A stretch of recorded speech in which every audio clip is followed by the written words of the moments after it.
I've been thinking about changing my name for 45 years. Really, for real. You'll get to it. You will. My mama almost what? However, good evening, everybody. Good evening. All right. Love is the power. Brotherhood is the key. Yes, sir. Yes, sir. Wisdom in this I'm coffee. going to do two short pieces. Take your time. Where there's no vision, the people perish.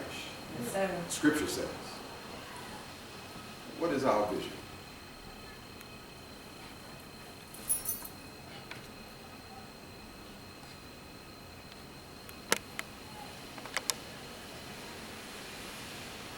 We're in the wilderness. We're having a wilderness experience. We're wandering in the wilderness. Our local economy is controlled by others. Our young men self and co-annihilating. Our young women going without husbands, fathers for their children. I said that. We're having a wilderness experience, despair and all of these kinds of things. The collective consciousness of black people in America has regressed significantly since the 60s and 70s. For lack of knowledge, my people are destroyed. We need enlightenment programs. We fail to institutionalize a black nationalist consciousness. In other words, that we would build ourselves a people, make of ourselves a great people. We didn't institutionalize that, and as a consequence, we haven't got it done.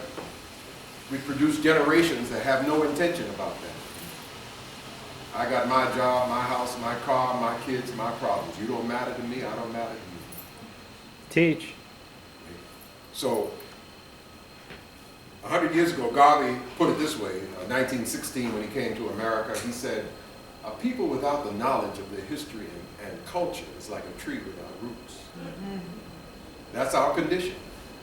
100 years ago, that was our condition. Today, it's our condition. I know I'm speaking to the enlightened, but there's work to do. Huh?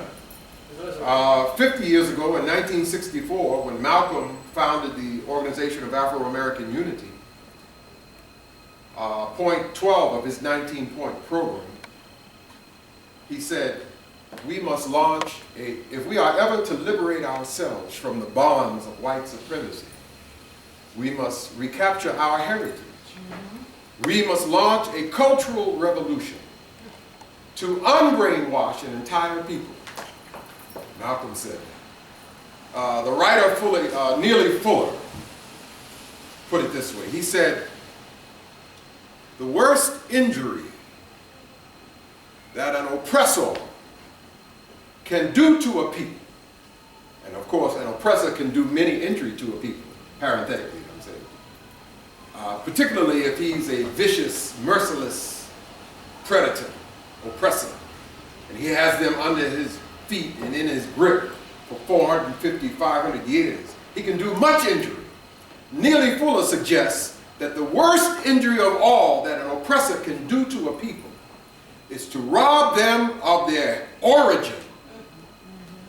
He said because when a people are robbed of their origin, they are robbed of their capacity to reformulate their power and therefore reclaim their destiny. I asked the young brothers and sisters out in the street, who is our mother? I asked them as they passed. I say, who is our mother? And they say, Harriet Tubman, Rosa Parks, Mary.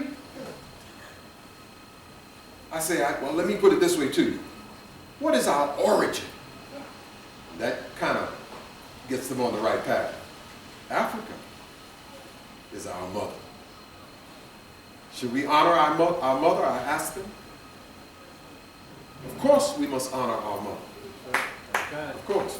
So this poem is by Joseph Walker. He wrote a play called The River Niger. And it won a Tony Award on Broadway, the best drama in 1974. I was privileged to do the River Niger play all across the country in 74, 75. And a poem in the play is called The River Niger. The play is called The River Niger, and the poem is called The River Niger. The River Niger poem in the play is recited by the father, the elder father, who is eventually shot to death, protecting his family from a gang. But he is a retired house painter, and he's drinking, and he's dying, and he's got cancer.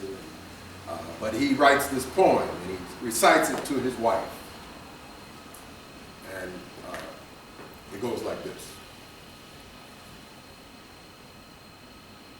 I am the river. I must say this. This is a poem that encourages and implores our people to connect to our origin. I am the river Niger. Hear my waters. I wriggle and stream and run. I am the river Niger. Hear my waters. My waters are the first sperm of the world. When the earth was but a faceless, whistling embryo, life burst from my liquid kernels like popcorn. Hear my waters rushing and popping in muffled finger drum staccato.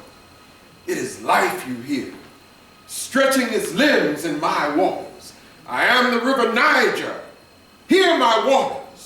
When the earth mother cracked into continents, I was vomited from the cold belly of the Atlantic to slip slyly into Africa from the underside of her brow.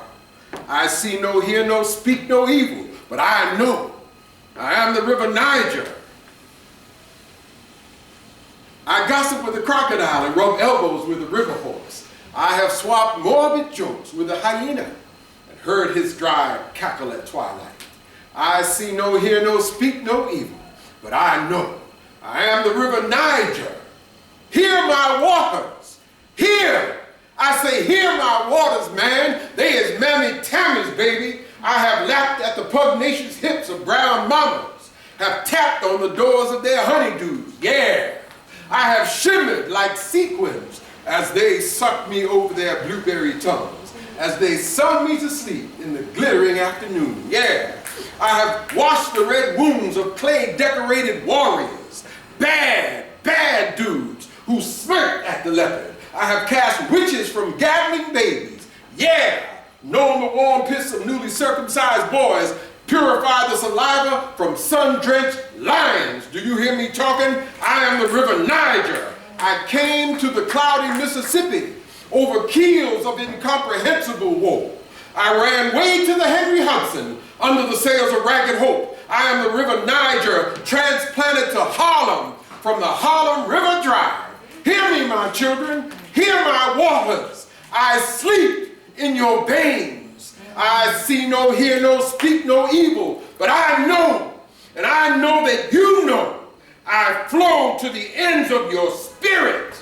Hold hands, my children, and I will flow to the ends of the earth, and the whole world will hear my waters. I am the river Niger. Don't deny me. Do you hear me?